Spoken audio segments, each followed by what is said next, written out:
Gumagawa po kami ni Little Insoy ng personalized gift para kay Ate Rose and Kuya Mark sa aming pagkikita this weekend mga kabisdak.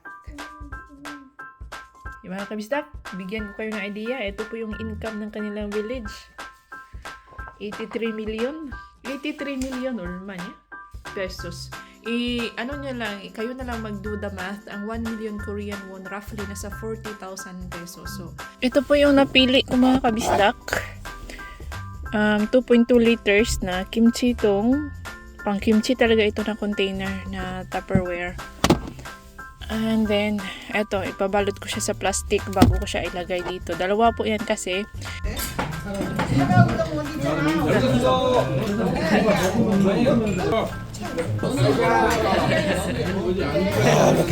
좋아요? 라스타일 아이티 좀 드리고 하고.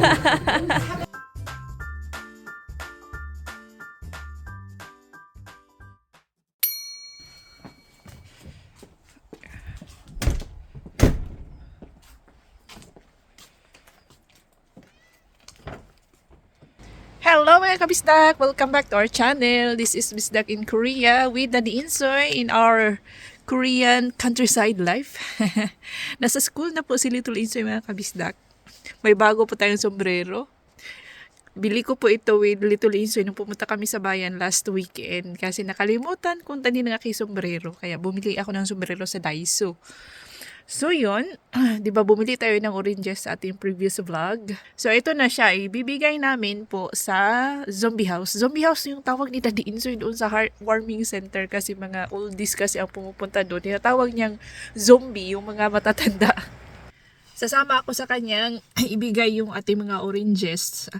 And then, pupunta din kami sa barangay hall. May mga documents kaming kakailanganin. I-chika ko sa inyo mamaya kung para saan yung mga documents na kukunin namin today.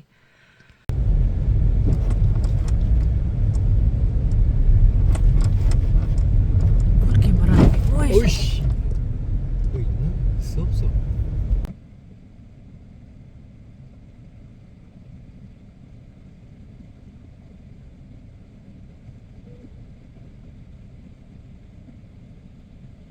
뭐야? I like it. 뭐야? 아... 둘기보이? 둘기보이? 들깨보이 아니요? 쌀디도동 몰라? You don't remember? Ay, gas... Uy! Uy! Insay! Jarang ka rin out! Ah! Shows! 너도 가야 돼? 들어가야 돼 너도? You need to warm yourself? Warming rago. Inshallah mana. Shush. Kawawa. Durga.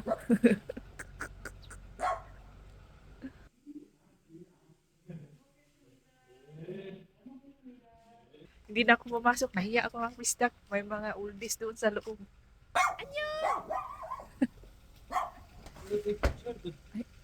Sino? Di na ako pumasok sa loob. May mga matatanda daw doon. Nahiya ako mga kabistak. Diyan po, dito sa tapat, ang pensyon. Ex-workplace. Ito po yung pensyon. Dito nag-work si Daddy Insoy.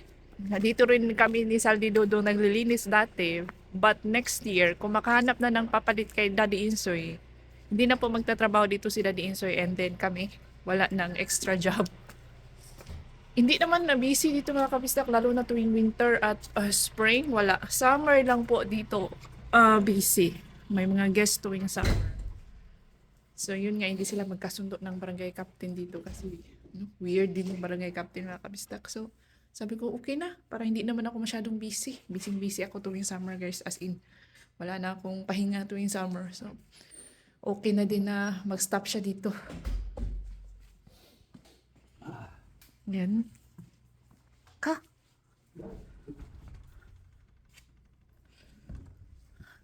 Dito po ang kanilang office.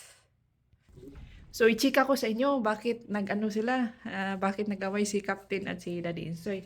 Kasi nga, di ba si Daddy Insoy, from December 18 to 23, may ano sila, may trip sila, yung fire volunteer group dito sa aming village. May trip sila sa Pilipinas. At every year dito sa aming village, may meeting, annual meeting. May annual meeting every year dito sa aming village. Sa December po 'yun.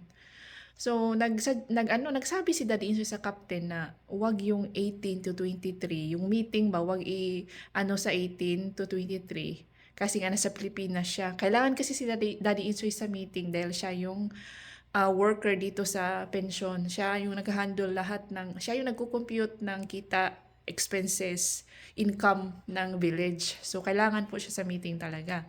So yun, sinabi niya na hindi siya pwede ng 18 to 23. Nagalit si captain. Bakit daw pina-priority ni Daddy Insoy yung field trip, hindi naman daw yun importante. Kaysa dito, na importante daw yung village meeting. So, yung mga kagrupo ni Daddy Insoy sa fire volunteers, nagalit kay Captain. So, si Captain nagalit kay Daddy Insoy. Ganon. So, ang dami namang pwedeng dates, wag lang yung 18 to 23, basta within December. So yung taga fire department ang sabi sa captain, dapat dapat sundin ni captain kung ano ang petsa na available si Daddy Insoy kasi siya yung naga-prepare ng yung mga yung list nga, yung income expenses ng village. Siya yung pinaka-importante sa meeting, mga kabistak. So siya yung sundin kung ano ang petsa. Si Daddy Insoy ang sundin kung anong petsa siya available sa kaiset yung date ng meeting dito sa village. Kaya yun, nag-away sila mga kabistak. Inaway ng taga-fire department yung captain. Si captain, inaway niya si Daddy Insoy. So, para wala ng gulo, kasi ayaw ni Daddy Insoy ng ganun. So, para wala ng gulo, nag-quit siya. Ayaw na niya magtrabaho dito. So, hindi lang po yan yung unang beses na nagtatalo si Daddy Insoy at yung barangay captain. Ito yung pinakamalaking pagtatalo nila. Si barangay captain kasi, ang napansin ko sa kanya, kasi siya yung barangay captain, siya yung dapat masunod. Pinagalitan niya si Daddy Insoy. Bakit daw sinasuggest na wag yung 18 to 23? Siya naman daw ang barangay captain. Ganun. Worker lang si Daddy Insoy sa pension. Tapos ayaw niya na kapag may mga problema dito sa pension, ayaw niya na mag-suggest si Daddy Insoy.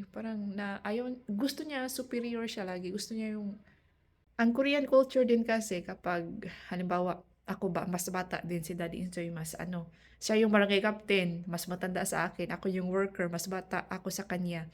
Kapag may mga problema, din may mga suggestion, sinasabi ko sa kanya yung mga suggestions ko.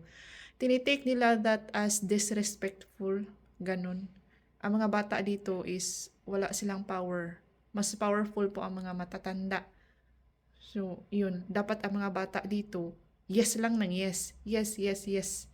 Hindi ka pwedeng mag-suggest, hindi ka pwedeng sumunod ka lang talaga kung anong gusto ng mga matatanda. Yan ang nakikita kong rason kung bakit walang masyadong bata dito sa countryside. Kasi puro matatanda, mga kabistak. Kawawa yung mga bata dito. Like Daddy Insoy, siya yung lagi na napag-uutusan. Siya yung lagi nag-serve. Tuwing may tipon-tipon. Siya lahat yung mga gumagawa. Yung mga matatanda, utos lang ng utos. Yun po ang Korean culture, mga kabisdak. Ayan, nandito po tayo sa bahay ng leader. It's purok. Yes, mga kabisdak, may purok din dito sa Korea, guys. Leader po siya ng purok uno. Binibigay na ni Daddy Insoy yung kanilang may documents siyang kinukuha para po yan sa kanilang annual meeting. They are all prepared. 그냥 올 그냥. Prepared, je. 쇼킹인데 이거? More shocking Korean style dyan. Korean style, mga kabistak. Like this. Kapag sinabi mo na may kakailanganin, sinabi mo, bibigay nila agad. Wala nang later. Ay, nakalimutan ko. Walang ganun. Everybody not so old. Mamayang gabi, pupunta tayo sa leader ng fire volunteers kasi nandoon po sa kanilang bahay yung boxes ng clothes. Ipapakita ko sa inyo, mga kabisita. Kasi titingnan ko din yung sizes kung magkakasya ba sa mga anong grade anong grade ng students magkakasya yung mga damit. Pinapacheck sa akin ni Ate Sanve. Si Ate Sanve kasi ang coordinator namin sa Pampanga. Si Ate Sanve, dating English teacher ni Daddy Insoy, kasama nila Tunet. Siya yung coordinator namin kasi malapit po siya sa Clark. 봐야 되겠다. Basta. Na-cute!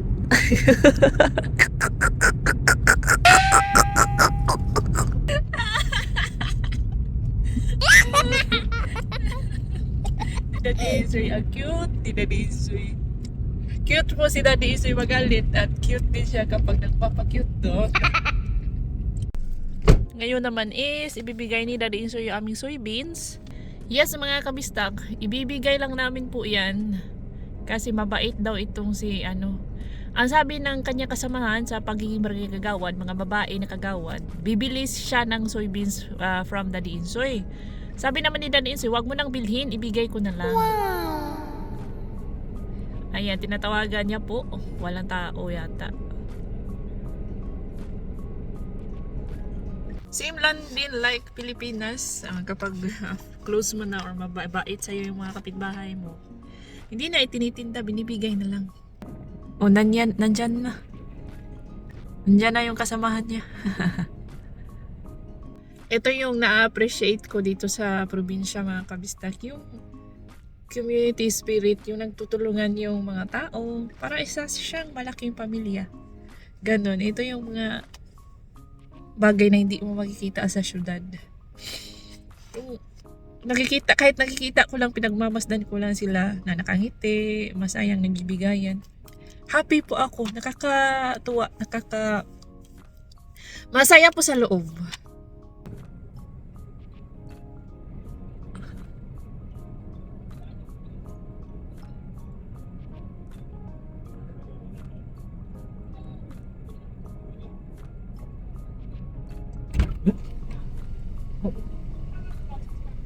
빨리 준비해가지고 가야죠. 예. 예.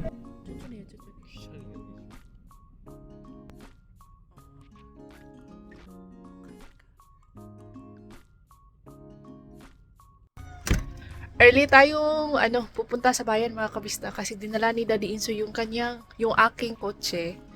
Tapos pinapadala niya sa akin yung kanyang ID. Kakailanganin natin to para sa application mamaya sa family center. May kasi sila ngayon sa town, may ginagawa yung mga kagawad, naglilinis sila sa kanilang main office doon sa bayan. Siguro doon na din kami mag-lunch, depende. Kumain na din ako mga kabistak in case busy si Daddy Insoy. Before ako pumunta sa Hagwon sa aking trabaho, mag-apply muna kami sa family center para doon sa plane ticket. Ako ngayon is sasakay ng bus, yung public transport dito na bus sa aming village, papunta sa bayan. 안녕하세요. Si Bianan din, si Bianan pumunta sa bayan. Pumunta po si Bianan kanina, early sa bayan. May gagawin daw siya sa bayan. Pinaart niya yung kanyang motorbike. Yun po yung motorbike na pinalitan natin ng battery. Dito sa tapat. Kasi sa tapat ng aming bahay, yung bus stop. Lalarga po ito ng 11:25. Ngayon is 11:20. 11:20 pala siya larga mga kabistak.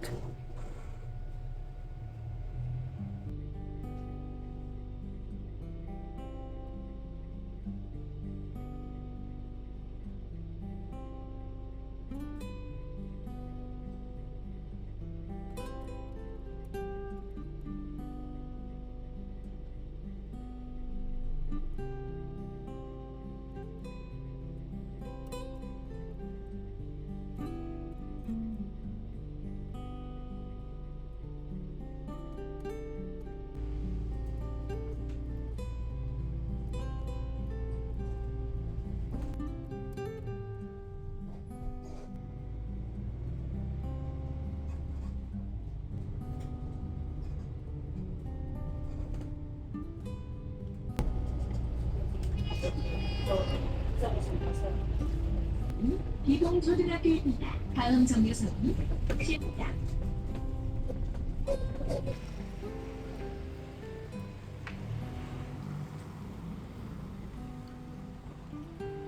부대찌개 있는 거 부대찌개? 같이 먹을래?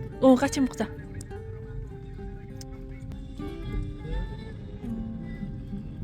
ID kamu gusunde. 아이 너 Why no i-reaction niya? You should get angry aja. 빵이 Acting. Ako pangit acting na ko. You are not convinced. Kere, 무이죠 투마치 진짜 투마치 kere, I should. Rikeji. Pangit acting dapat. Ubaya, okay. Sabi ko kay Daddy Insoy, okay lang ba sumama ako? Okay lang daw. Walang problema. Sasama si Azuma. Budichigi po ang ating kakainin. You got your family. I need you there. Though I try to resist being last. Dito po tayo kakain sa may... Ito na restaurant.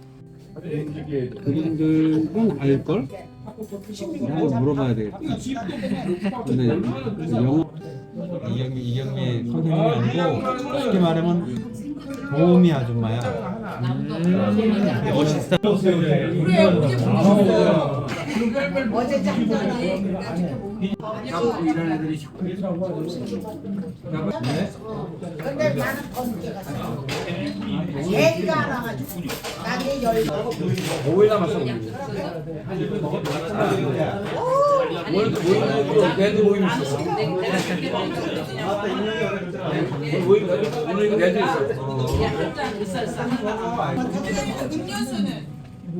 밥 먹는데 무슨 밥 먹을래?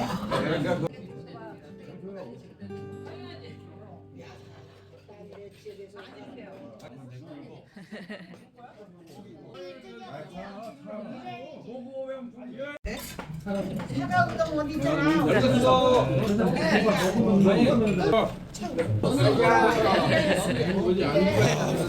좋아요. 라스타이 나이크도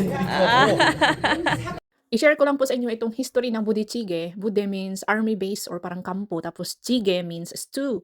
Nagsimula itong dish, na gawa po itong dish na ito noong Korean War. Di ba may mga US soldiers, mga American soldiers na tumulong during the Korean War para i-fight yung mga Japanese. So dahil nga, war, scarce, konti lang po yung mga pagkain. O as in, hirap na hirap sa paghanap ng pagkain mga kabisdak. So yung mga Koreans na nakatira malapit sa army base, so American base, mga sundalo, yung mga spam nila, sausage, yung mga tira-tira mga kabisdak, yun po ay ginagamit ng mga Koreans para magluto. At nilalagyan na nila ng kimchi, gochujang, at other na pampalasa, ramyun, para gawing sabaw. Yun po ang kanilang ulam. Survival meal po itong budichige. An ko nang pumasok, pumunta dito sa barangay hall sa poblasyon, may document na kakailanganin and need ng aking presence, char. Hindi dalhin ko yung aking ID. Ang rason po kung bakit kami ni Daddy Insoy pumunta sa barangay hall para magkuha ng marriage certificate dahil itong family center dito sa aming bayan, nag-announce sila na mag-e-sponsor sila ng plane ticket sa mga multicultural families na gustong magbakasyon sa kanilang mga probinsya, mga kanilang bansa like me, Pinay, married to Korean. Kung gusto kong umuwi sa Pilipinas, mag-e-sponsor sila mga kabisdak, pero yun nga, mag-a-apply ka muna sa family center. Of course, hindi kami sure kung mabibigyan kami. Tamang-tama kasi hindi pa kami nakabili ng ticket. So, sabi ko kay Daddy Insoy, why not? Dahil taxes naman natin itong mga ginagamit, binabayad, nagbabayad naman tayo ng mahal-mahal na taxes. So, mag-apply tayo, uy. So, tingnan natin kung ano ang resulta nitong aming application ko sa sponsorship ng plane tickets. Back and forth yan with hotel, mga kabisdak. Di ba? Bongga itong family center namin dito.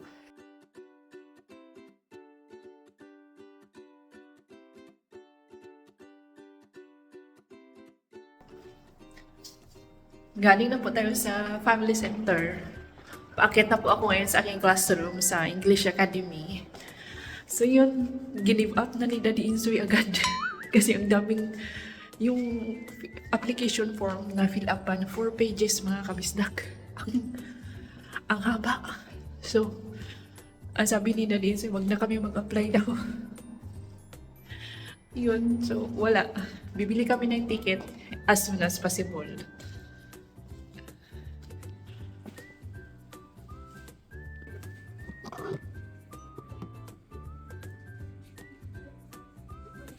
Update sa ating plane tickets. Yes, nakabili na kami mga kabistak. Nakabook na kami ng plane tickets pa uwi sa Pilipinas. Yay! Excited si Ajuma. Pero mas excited ako sa weekend. Kasi magkikita tayo ni Ate Rose and Kuya Mark. So, ito na nga. Ang ipapasalubong ko sa kanila ay yung mga kimchi, homemade kimchi namin. So, nandito tayo sa Daiso. After ng aking klase, pumunta akong Daiso para bumili ng kimchi container. Yes, para hindi talaga nagalik mga kabistak. May container talaga na for kimchi.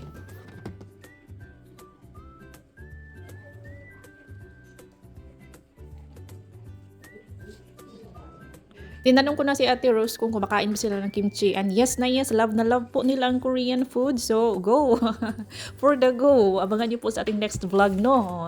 Shoutout pala kay Ma'am Miriam Hunyo in Taguig City. Hello, Freya's family in Olongapo. Maraming salamat sa palaging panonood. Kay Ma'am Purisisima Jorvina, Ate Evelyn in Sibugay, Ate Evelyn Abarcar. Thank you so much for watching. Ito po yung napili ko mga kabisdak. 2.2 liters na kimchi tong. Pang kimchi talaga ito na container na Tupperware. And then, eto, ipabalot ko siya sa plastic bago ko siya ilagay dito. Dalawa po yan kasi kimchi na yung kimchi talaga na pula tapos yung white kimchi, baked kimchi, ibibigay ko rin kay Miss Rose and Sir Mark. After sa Daiso ay umuwi na ako sa bahay pero nag-drop ako dito sa opisina ni Daddy Insoy. Nagpa-finalize po siya sa sa kanilang meeting, annual meeting, yung financial report, trabaho po yun ni Daddy Insoy. So, yun nga kasi mag-arrange sila sa mga charity clothes. So, i-vlog ko yun mga kabisda kasi titingnan ko yung sizes. Yan po yung prepare ni Daddy Insoy. 제너럴 오미리. 미팅이요. 오미리 이게. Omiri Village. 자, 이거 이제 거시기. 하하. 뭐냐면 O, Sejong, na-captain. Yan po yung captain mga kabisda. 제저 파이낸셜 Officer, financial report.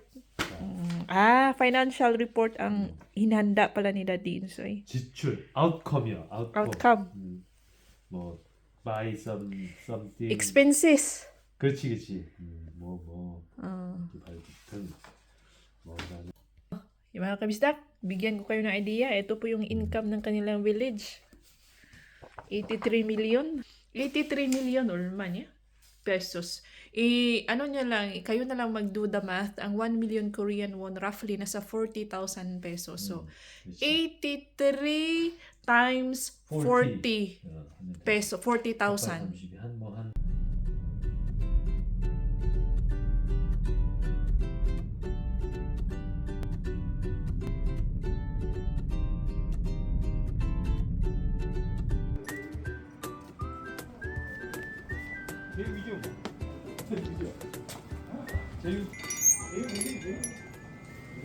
Etong chief ng Fire Volunteer Department, chief nila Daddy Insoy, ay nag-invite na mag-dinner muna kami bago mag-packing, mag-sorting sa sizes ng mga damit para sa charity. So, eto mga kabistak na libre na naman kami ng dinner. Libre yung lunch, libre yung dinner. Ito po ay miyok, yung seaweed, fresh seaweed mga kabistak. Tapos isaw-saw mo lang sa samjang. So, ito po ang aming kinain. Jeok pukum, pork siyan mga kabistak. Medyo maanghang po ito. Ito yung kinakain namin nila Saldi at Dudong na halos umiyak si Dudong. Yan siya mga kabisdak. Ito yung isa sa mga hindi ko nagustuhan. May mga gusto ako sa countryside, may hindi rin ako nagustuhan mga kabisdak. Dahil yung mga tao dito, lalo na yung mga lalaki, mga palahubog sila mga kabisdak. Kada kain, hindi nawawala yung suju. Yan yung isa sa mga ayaw ko. Kasi laging nalalasing po itong si Daddy Insoy kapag kasama itong mga kasamahan niya sa trabaho. Itong si Chief, isa sa mga nakipag-away doon sa barangay captain ng aming village. Dahil yun nga, yung about sa date. Isa siya sa mga nakipag-away kay captain. Kaya yung captain, maraming nakipag-away sa kanya. Nagalit yung captain kay Daddy Insoy. So ito na, after ng dinner, yan. Tinitingnan ko yung mga sizes nito mga kabistak. Nagsusorting ako pero hindi ako magtatagal. Dahil si Little Insoy ay darating na sa bahay. So kailangan nauna ako sa bahay bago darating si Little Insoy.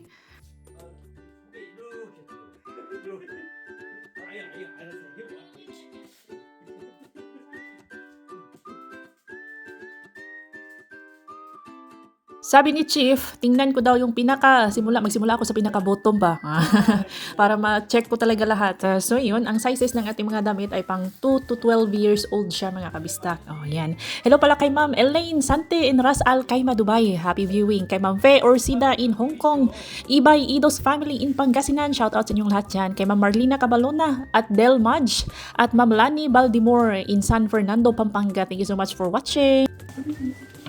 Guys, ito po ay ano to siya? Ibibigay ko na pasalubong for Miss Rose. Kasi nga darating sila. Magkikita po kami this Sunday or sa Monday. So para personalize po ang aming gift, bigyan ko siya ng kimchi, white and yung pula ng kimchi. And then, ano ba yung bibigay ko sa kanya? Makikita niyo mga kabistak. Napakita ko po before kami mag-gift. Ipakita ko sa inyo kung ano yung aming ibibigay.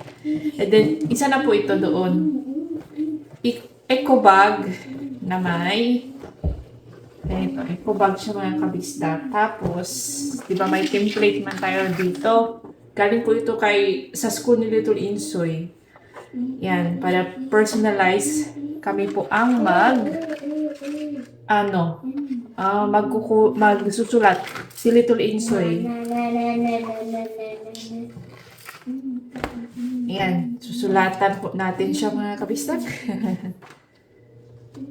Chunguya! Yan. Si Little Insoy, tsaka si Daddy Insoy at ako. Si Little Insoy first. Chunguya! Chunguya! Lawa ba? Diyan, lawa. Dali.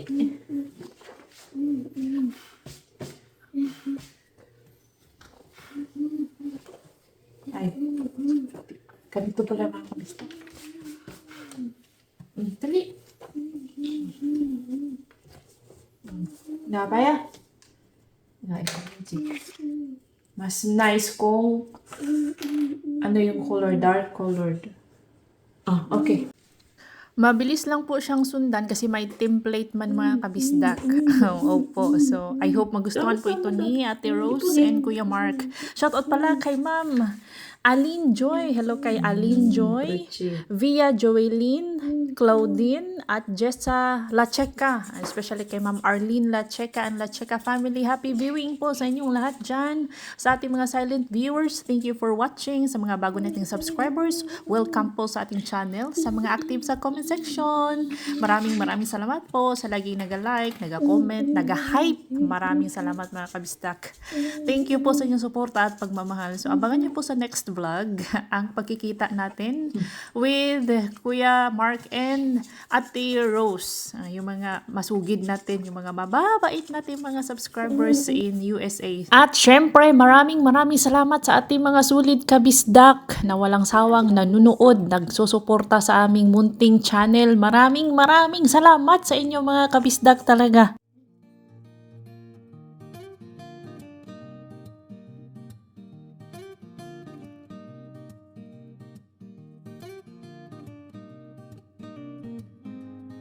Ayan na po siya mga kabisdak. Hindi ko na pinuno. Ito, 좋아해. 내 친구가 되어줘서 고마워. 친구야, 사랑해. 너랑 같이 있으면 변해져. 너 정말 잘한다. Yan po ang messages. Maganda po ang meaning nito mga kabisdak. I hope magustuhan po ito ni Miss Rose. Ganyan siya. Medyo malaki po ang eco bag. Personalized gift from Bisdak in Korea vlog and Little Insoy. Tomorrow pa, susulatan natin ng isa kay Daddy Insoy dito or dito. Okay. Yan siya. Yan po.